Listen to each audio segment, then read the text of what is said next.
বঁটাত সমগ্ৰ অসমৰ ভিতৰত দ্বিতীয় স্থান লাভ কৰিবলৈ সক্ষম হৈছে কমলেশ্বৰ ৰাভাই। ওদালগুৰিবাসী ৰাইজৰ বাবে ভাল খবৰ। দীৰ্ঘদিন ধৰি নিস্বাৰ্থৰ বাবে বিনামূলীয়াকৈ সেৱা আগবঢ়াই আহিছে কমলেশ্বৰ ৰাভাই। সমগ্ৰ অসমৰ ভিতৰত সৰ্ববান্ধৱ বঁটাত দ্বিতীয় স্থান লাভ কৰিবলৈ সক্ষম হৈছে কমলেশ্বৰ ৰাভাই। যিকোনো সাপ যদি ঘৰ বা বাৰীত দেখা পায় ভয় নাখাব, কেৱল মাত্ৰ এটা ফোন কৰিব।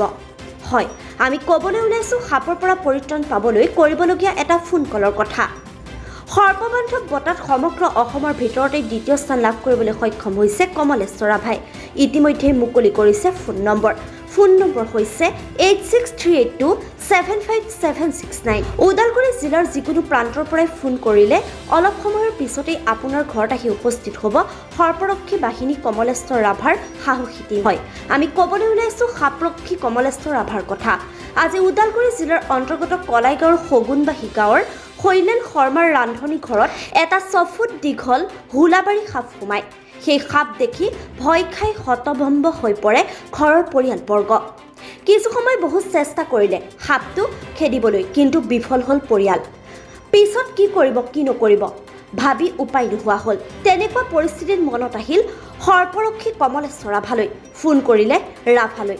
এটা ফোন কৰাৰ 10 মিনিটৰ ভিতৰত আহি উপস্থিত হয় আৰু ৰাভাই সেই সাপটো নিজ হাতেৰে উদ্ধাৰ কৰি লৈ যায়। ৰাভাৰ এনে সাহস দেখি আচৰিত হয় স্থানীয় ৰাইজ। এই ৰাইজৰ আগত কমলেশ্বৰ ৰাভাই সংবাদ মাধ্যমৰ যোগেদি প্ৰতিশ্ৰুতি দিয়ে, ওদালগুৰি জিলাৰ যিকোনো প্ৰান্তত যদি কাৰোবাৰ ঘৰত সাপ সোমায় কোনেও ভয় নাখাব, কেৱল মাত্ৰ এটা ফোন কল কৰিব আৰু লগে লগে সৰ্পৰক্ষী সৰ্পবান্ধৱ কমলেশ্বৰ ৰাভাৰ টীম আহি উপস্থিত হৈ উদ্ধাৰ কৰি সাপ লৈ যাব। ওদালগুৰি জিলাৰ অন্তৰ্গত যিকোনো প্ৰান্তৰ পৰাই ফোন কৰিব পাৰিব। ফোন কৰিবলৈ 8638275769 এই নম্বৰ ব্যৱহাৰ কৰিব। এই সাপবোৰ নিজে উদ্ধাৰ কৰি কলাইগাঁৱৰ কনকলতা জৈৱ বিচিত্ৰ উদ্যানলৈ লৈ যায়। মুকলি কৰি দিয়ে সৰ্পবান্ধৱ কমলেশ্বৰ ৰাভাই। সৰ্পবান্ধৱ কমলেশ্বৰ ৰাভাক এতিয়া সকলোৱে শলাগ লৈছে। তেওঁৰ কামক শলাগিছে সকলো ৰাইজে। নমস্কাৰ, মোৰ নাম শ্ৰী কমলেশ্বৰ ৰাভা। মোৰ ঘৰ নিষ্কলাগাঁও চেঙাপাৰাত। মই আজি প্ৰায় 8 বছৰমান ধৰি এই সাপ উদ্ধাৰ কৰি আহিছোঁ আৰু আজি আমাৰ অসীম ভাইটিয়ে মোক ফোন কৰিলে। ফোন কৰাত মই আহিলোঁ। আহি কেনে তেওঁ ৰান্ধনী ঘৰত এটা সাপ সোমাই আছিলে। এইটো মুচুৰাগুম সাপ আছিলে, হোলাবাৰী বুলি কয় আমাৰ ইয়াতে। ইংৰাজীত ইণ্ডিয়ান ৰেড স্নেক বুলি কয় আৰু বঙালী ভাষাত ইয়াক দাৰাইছ বুলি কয়, হিন্দীত ইয়াক থামন বুলি কয়। এই সাপটো সম্পূৰ্ণৰূপে অবিষাক্ত সাপ। এইটো কোনো ধৰণৰ বিষাক্ত সাপ নহয়। মানুহ সচৰাচৰ সাপ বুলি ক'লে সকলো মানুহে ভয়ে কৰে, কিন্তু ভয় খাব নালাগে। আমাক খবৰ দিব এনেকুৱা সাপ পালে। আমি চিধে মই ফোন কৰিলে হ'ল। মোৰ নম্বৰটো সকলো তাত আছেই। মোৰ নম্বৰটো 8638275769। এইটো হৈছে মোৰ মোবাইল নম্বৰ। মোক ফোন কৰিলে মই ৰাতি হ'লেও আহোঁ, দিনলৈ আহোঁ।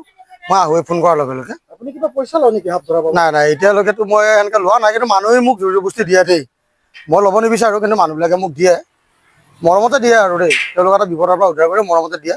কিন্তু মই কোনো দাবী নাই, একো নাই, আৰু মই একো নোখোজোঁ।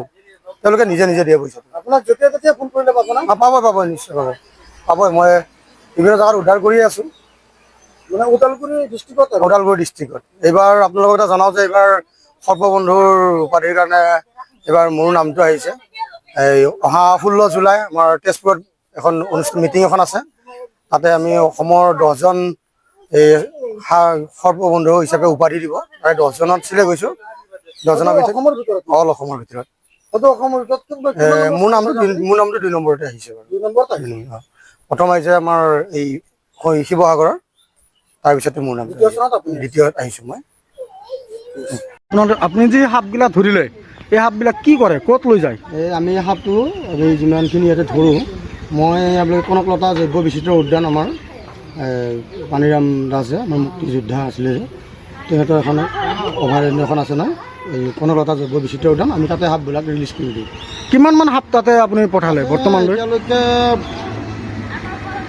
মই যিমানবোৰ ধৰিছোঁ তাতে চবে তাতে এৰি দিছোঁ, কিন্তু এতিয়া হিচাপটো দিয়া টান হ'ব আৰু। তথাপি 100-200 কিবা এটা বেছি হ'ব। ৰিপৰ্ট BTC বাৰ্তা 24/7 লাইভ।